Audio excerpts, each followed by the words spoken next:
Yo, what's going on, guys? Troy here, WeightGainNetwork.com, and it has been a little while since I talked to you guys, so I just want to give you a quick little update.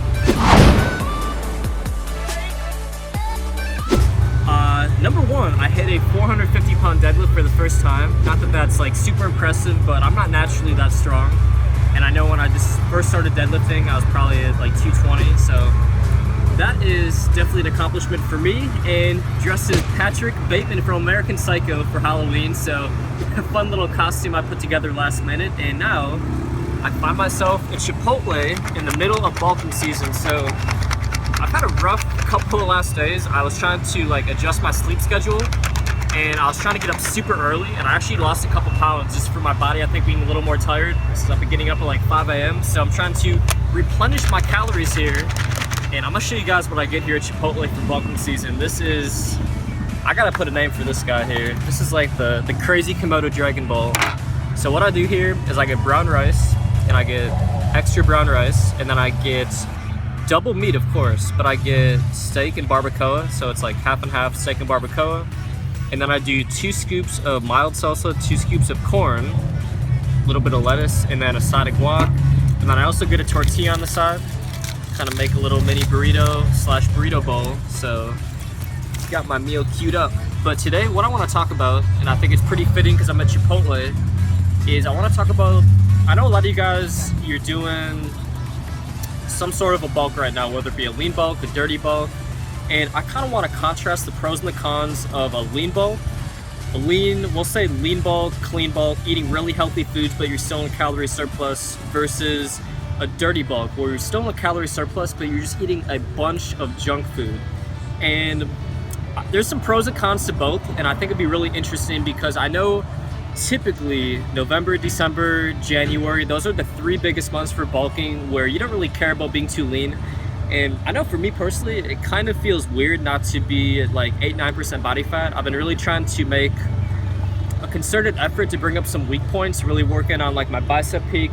Finally got my arms to like a full 17 inches, but I'm really trying to dial in like proportions. I think I might want to compete in an NPC physique contest sometime in March or April. So I'm not trying to gain too much body fat. I'm trying to stick around like 10 to 12% body fat while getting to hopefully 205-ish at the peak of the bulk. So me personally, being that I have pretty ambitious goals in fitness, I'm probably gonna do mostly a clean bulk. So 80 to 90% of the foods that I eat during this bulk are gonna be somewhat clean. And the benefit to doing a clean bulk versus a dirty bulk, it makes it a little bit harder not to get in, say, 3,500, 4,000 calories. By the way, I'm eating about 3,500 calories right now for my lean bulk, and I might bump that up a little bit. I've been kind of monitoring my weight. I'm gaining between like 1 to 2 pounds a week, so I think 3,600 is pretty good for me right now. And I'm getting stronger, which is an awesome side effect of bulking. But when you're doing a healthy lean bulk and you're putting the right foods in your body, you should have really high testosterone levels, especially if you keep your body fat levels around 10 to 12%. So I'm eating lots of potatoes, lots of brown rice, lots of grass-fed meats.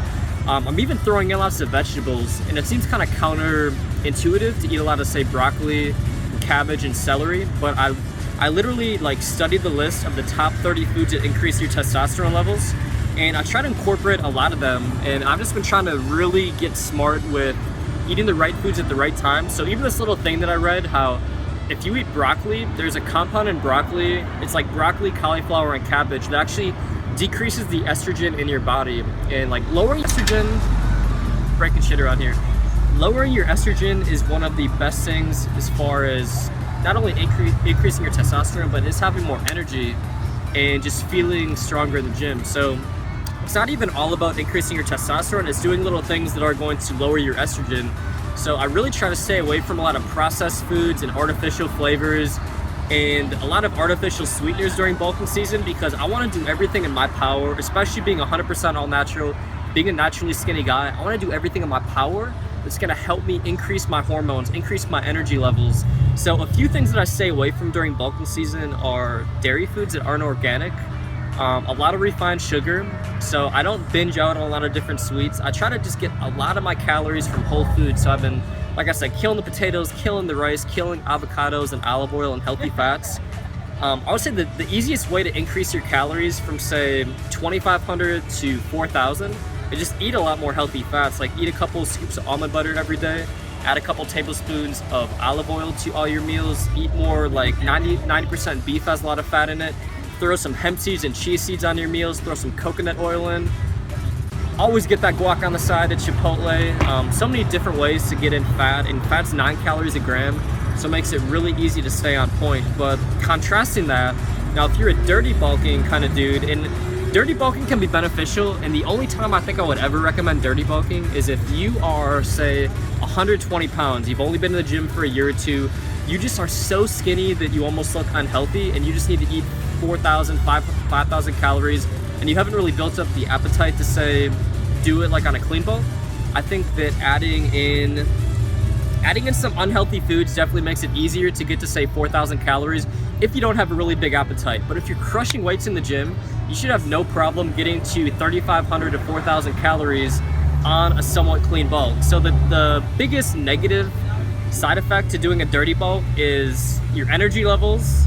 If you're spiking your insulin, you're definitely gonna come crashing down at some point. So if you're doing like pre-workout, you're spiking your insulin, you're taking a bunch of Mr. Hyde, then you're eating a bag of Doritos, and you're eating a bunch of chocolate and ice cream, it's gonna make it kind of hard to stay in peak performance with your energy levels. At least for me, that's one of the side effects I've noticed. So another thing is obviously you're gonna just have more estrogen and less testosterone in your body if you're filling your body with a bunch of crap. So as you can see, I'm a huge proponent of staying on a somewhat clean bulk, but the best of both worlds is just do 80-20. So I'm looking at this cup.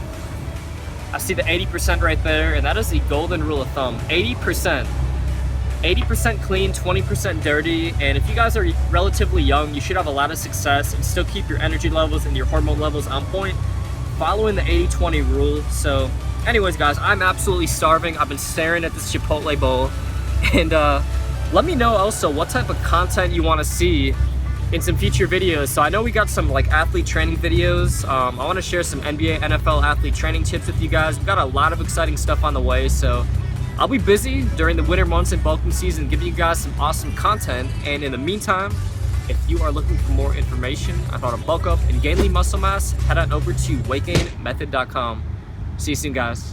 So I have actually wrote down every component of what I would do for a perfect clean bulk when I'm really trying to pack on muscle mass and minimize my body fat. And I'm going through really